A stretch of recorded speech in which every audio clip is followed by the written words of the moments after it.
Hello viewers, இன்னைக்கு நம்ம பார்க்க போறது ஒன் பீஸ் எபிசோட் 466 பார்ட் 1.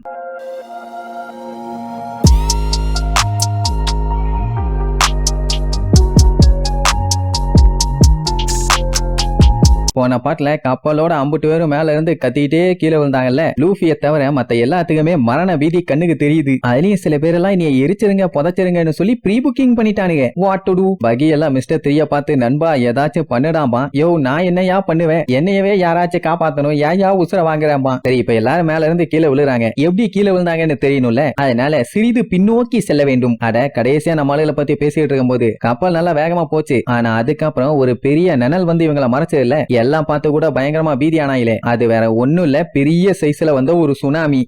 தண்டி போச்சு, நம்ம இதோட காலி செத்தோன்னு முடிவே பண்ணிட்டானுங்க. நம்ம ஜிம்பை பயங்கரமா யோசிச்சு பார்ப்பான். இதுக்கு முன்னாடி சடனா கடல் தண்ணி எல்லாம் பின்னாடி தெளிச்சு, இப்ப பார்த்தா சடனா பெரிய சுனாமி வருது. கண்டிப்பா இந்த வேலையெல்லாம் பண்றது அவராதான் இருக்கும்னு சொல்லி அப்படியே யோசிச்சுட்டு இருப்பானா. டே ஜிம்பையே என்னடா வேடிக்கை பார்த்துக்கிட்டு இருக்க, ஏதாச்சும் பண்ணுடா, இல்லன்னா நம்ம எல்லாம் பரலோகம் தான் போகணும். ஏன்னா இப்ப எழுந்து வர்ற இந்த அலை மட்டும் வந்து அடிச்சதுன்னா கண்டிப்பா இவங்க எல்லாருமே இந்த இடத்துலயே காலி. நம்ம ஆளுக்கு வேற தண்ணினா சுத்தமா ஆகாது. சட்டு புட்டுன்னு ஏச காப்பாத்த கிளம்பணும், ஏதாச்சும் பண்ணுன்னு சொல்லி கத்துவானா. ஜிம்பை அப்படின்னா நமக்கு வேற வழி இல்ல, நம்ம இந்த சுனாமில தான் டிராவல் பண்ணி ஆகணும்பா. அங்க நம்ம பகிக்கு தூக்கி வாரி போடும். பின்ன இந்த சுனாமில எல்லாம் டிராவல் பண்ணி தப்பிக்க முடியுமா? சிக்கினா சிங்கிதான்டா ஆட்டம் பாமு. உனக்கு என்னப்பா, நீ தண்ணில ஜாலியா நீந்தி போவே, நாங்க அப்படியா எங்களுக்கு தண்ணில கண்டமியா, சட்டுன்னு கப்பலை திருப்பியா இங்க இருந்து எஸ்கேப் ஆகலான்னு சொல்லிட்டு இங்கிட்டு அங்கிட்டு ஸ்டேரிங்க போட்டு திருப்புன்னு திருப்புவான். ஆனா அவன் இல்ல நம்ம இதுல தான் டிராவல் பண்ணணும்னு சொல்லி அவன் ஒரு சைடு கத்திக்கிட்டு இருப்பான். குரோக்கடைல் பார்த்துட்டு ஏன்டா நீங்க எல்லாம் எத்தனை வருஷமா பைரட்ஸா இருக்கீங்க, எல்லாம் சுத்த பயந்தாங்க போல, இப்ப நம்ம என்ன கிண்டுனாலும் தப்பிக்கிறதுக்கு வாய்ப்பே இல்ல. அப்படி தப்பிக்கணும்னா முன்னேறி போறத தவிர வேற வழியே இல்ல. திருப்பிட்டு போனா என்ன ஆகும்னு சொல்லி கொஞ்சம் பின்னாடி பாருங்கன்னு காட்டுவான். இந்த கடைசியில இருந்து அந்த கடைசி வரைக்கும் அலை அப்படியே மொத்தமா எழும்பி வரும்.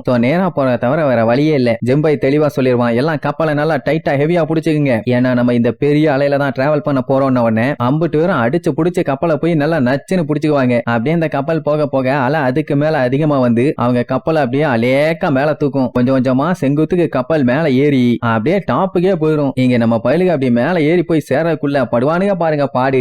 அப்படியே செத்து பொழைச்சு அடிச்சு புடிச்சு மேலையும் போய் சேர்ந்துட்டானுங்க. இப்ப என்னன்னா மேலையும் ஒன்னும் ஸ்மூத்தாலாம் இருக்காது, தண்ணி ஏறி ஏறி இறங்கிட்டு இருக்கும். அந்த தண்ணிக்கு ஏத்த மாதிரி கப்பலும் அப்படியே பேலன்ஸ் ஆகணும்ல. அது என்ன ஆகும், கண்ணா பின்னாடி இப்படிக்கா அப்படிக்கான்னு ஆடிட்டே வரும். அப்படி வந்தால கம்ப்ளீட்டா அப்படியே ஃப்ரீஸ் ஆயிரும். இது வேற யாரும் இல்ல, அந்த அவகீச்சி பைய பார்த்த வேலைதான். எல்லாம் அப்படியே பயந்து நடுங்கிட்டு இருந்தவனுங்க என்னடா இது சடனா கப்பல் மூவ் ஆகிறது ஸ்டாப் ஆயிருச்சு, ஒண்ணுமே புரியலையேன்னு வந்து எட்டி பார்த்தா எல்லா இடமும் சுத்தி ஐஸ், நடுவுல இவனுங்க நல்லா தொக்கா மாட்டிட்டு இருக்கானுங்க. என்ன நம்மள இங்கே வச்சு டிராப் பண்ணிட்டாங்களாங்கிற மாதிரி யோசிப்பானுங்க. அதுக்கப்புறம் வந்து எட்டி பார்த்ததுக்கு அப்புறம் தான் மேட்ரே தெரியுது, கீழே போர் ஸ்டார்ட் ஆயிருத்துன்னு. சோ இவ்வளவு பெரிய அலைய கிளப்பி விட்டதே வாருக்கான ஒரு ஆரம்பம் தான். அவகீச்சி ஃப்ரீஸ் பண்ணி விட்டுட்டான். சரி ரைட்டு, ஆனா கரெக்டான டைம்க்கு வந்து சேர்ந்துட்டாங்க. இப்ப என்னன்னா நம்ம ஏச எக்ஸிக்யூட் பண்ண 3 மணி நேரத்துக்கும் கம்மியா தான் இருக்குது. அதுக்குள்ள இவங்க போய் காப்பாத்தினாதான் உண்டு, இல்லன்னா சங்கு தான். ஆனா இப்ப இவங்க கீழே போறதுலயும் ஒரு பிரச்சனை இருக்குதே. ஏன்னா இந்த பக்கமா இறங்குனாங்கன்னா நேரா பின்னாடி வந்துருவாங்க. அதுக்கப்புறம் அந்த பக்கம் போறது ரொம்ப ரொம்ப கஷ்டம். சரி டைரக்டா மரைன் போர்டுக்கே போயிடலான்னு பார்த்தா கப்பல் இப்ப ஐஸ்ல ஸ்டக் ஆயிருக்கு. அத முதல்ல வெளியே கொண்டு வரணும். இது என்ன சாதாரண கப்பலா, நேவி கப்பல், அவ்வளவு சீக்கிரத்துல எல்லாம் மேல கொண்டு வர முடியாது, லூசு மாதிரி பேசாதானே திட்டுவானுங்க. லூஃபி இருந்துகிட்டு இல்ல நம்ம எல்லாம் ஒன்னா சேர்ந்தா கண்டிப்பா முடியுங்கிற மாதிரி சொல்லுவானா. உடனே பகியா ஆமா நீ சொல்ற மாதிரி பண்ணா என்னால வேணா முடியும்பா. உடனே கூட இருக்கவனுங்க பாத்து இல்ல அடுத்த கிங் ஆஃப் த பைரட்டான கேப்டன் பகியே நம்ம பக்கம் இருக்காரு, அவர் இருக்கிற வரைக்கும் நமக்கு என்ன கவலை, கேப்டன் உங்களால முடியும், கேப்டன் பகியா கொக்கான்னு சொல்லி ஓவரா பில்டப் பண்ணிட்டு இருப்பானுங்க. அந்த டைம் இவங்களுக்கு ஒரு போன் கால் வரும். ஆக்சுவலா அது இவங்களுக்குன்னு வந்ததுல கம்ப்ளீட்டா பிராட்காஸ்ட் பண்ணது. எல்லா நேவி ஷிப்பையுமே டோட்ஸ் எய்ம் பண்ண சொல்லுவாங்க. அண்ட் அது மட்டும் இல்லாம அவங்க அட்டாக் பண்ணிட்டு இருக்க லைனை மாத்தி ஆபரேஷன் 3 பண்ணுங்க அப்படி இப்படின்னு ஒண்ணு. இவங்களுக்கு ஒண்ணும் புரியல. நேவி ஆளுங்க ஏதோ புதுசா பண்ண போறாங்கன்னு தெரியுது, ஆனா என்ன பண்ண போறாங்கன்னு தெரியல. ஷெட்யூல ஃபார்வர்ட் பண்ணுங்க, ஏச சீக்கிரமாவே எக்ஸிக்யூட் பண்ணணும் அப்படிங்கிற மாதிரி சொல்லுவானுங்க. அவ்வளவுதான் லூஃபிக்கெல்லாம் தூக்கி வாரி போடும். பின்ன ஆல்ரெடி 3 மணி நேரத்துக்கு கம்மியா இருக்குன்னு சொல்லி பையன் பரபரப்பா இருந்தான். இப்போ இன்னும் ஷெட்யூல ஃபாஸ்ட் பண்ணி ஏச சீக்கிரமாவே போட்டு தள்ள போறானுங்க. விடுவானா நம்மாலு, சீக்கிரம் வாங்க கிளம்பலான்னு சொல்லிட்டு வேகமா வேலையை ஸ்டார்ட் பண்ணிடுவான். பின்ன தேவையில்லாம இப்படி ஆர்கியூ பண்ணிட்டு இருந்தா இவ்வளவு நாள் பட்ட கஷ்டம் பூரா வீணாகாது. அதனால வாங்க ஒரு கை பாத்துலான்னு சொல்லி நம்ம லூஃபி, ஜிம்பை, இவானு, பகி, குரோக்கடைல் எல்லாம் சேர்ந்து அவங்க பவரை யூஸ் பண்ணி ஓங்கி அந்த ஐஸ்ல ஒரு மிதி மிதிப்பாங்க. அது அப்படியே கிராக் விட ஆரம்பிச்சிடும். பகி பார்த்துட்டு இது நல்ல பிளான் மாதிரி தெரியல, நம்ம வேற ஏதாச்சும் யோசிக்கலாம்னு சொல்லிட்டு இருக்கும் போதே கம்ப்ளீட்டா பட்டால்னு உடஞ்சு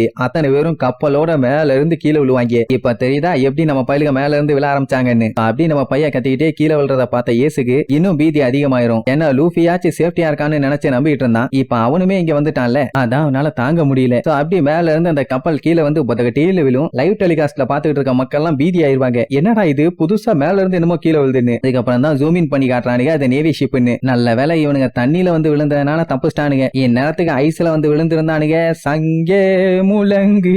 ஐஸ் இல்ல அதான் நடுங்குது. சரி எல்லா இடமும் ஐஸா இருக்கும் போது இவனுங்க விழுந்த இடம் மட்டும் எப்படி தனியா இருக்குதுன்னு பார்த்தா அந்த ஜோசுங்கிறவன் இதுக்கு முன்னாடி ஒரு பஞ்ச போட்டு வட்டாம ஐஸ் எடுத்து தூக்கிட்டு வீசினால, அதான் அக்கைன்னு கூட அந்த பெரிய ஐஸ் கட்டி அப்படியே பொசுக்கி விட்டானே, அங்கதான் வந்து விழுந்திருக்காங்க. அதனாலதான் தப்பிச்சாங்க. வந்த கைதிகளுக்கு இம்பல் டவுன்ல வாட்டர் டார்ச்சர் பண்ணானுங்கல்ல, அதை கம்பேர் பண்ணும்போது இதெல்லாம் ஒண்ணுமே இல்ல. அதனால வாங்கடான்னு சொல்லிட்டு அப்படியே பொறுமையா மேல ஏறுவாங்க. சரி இவனுங்க ஏறிட்டானுங்க. ஆனா நம்ம பையில எல்லாத்துக்குமே தண்ணியில கண்டமாச்சே. அவங்க 3 பேர்த்தையுமே ஜிம்பை தான் காப்பாத்தி தூக்கிட்டு வருவான். யார் யாருன்னா லூஃபி, பகி, மிஸ்டர் 3. அப்படியே கப்பல் பொழந்த மேனி கிடக்குது. லூஃபி அப்படியே அரமயக்கத்துல ஆமா நான் இப்ப எங்க இருக்கேன், இது என்ன இடம்னு கேட்பான். பகி ஒன்னே அரை சண்டால பையலன்னு கத்துவான். அதுக்கப்புறம் தான் ஓ ஆமா இல்ல மேல இருந்து விழுந்துட்டேன். ஆமா மேல இருந்து ஏன் விழுந்தேன், ஐயோ ஏச போட்டு தள்ள போறாங்க, அவனை காப்பாத்தணும்னு சொல்லி அடிச்சு புடிச்சு வந்து பாப்பான். அங்க பயங்கரமா சண்டை போயிட்டு இருக்குது. நேவி ஆளுகளும் பைரட்ஸுகளும் மண்டை ஒட்டையற அளவுக்கு சண்டையை போட்டுட்டு இருக்கானுங்க. இதெல்லாம் ஓகே, ஏஸ் எங்க போனா அப்படி எப்படின்னு சுத்தி முத்தி பாப்பான். எங்கேயுமே அவன் கண்ணுக்கு தெரியல. அந்த டைம்னு பார்த்து இந்த நேவி ஆளுங்க வேற கப்பல்ல கொக்கிய போட்டு மேல ஏறி வந்துட்டு இருப்பானுங்க. ஆனா அவன் கண்டுக்கிற மாதிரி இல்ல. ஒவ்வொரு இடமா அங்கிட்டும் இங்கிட்டும் ஏறி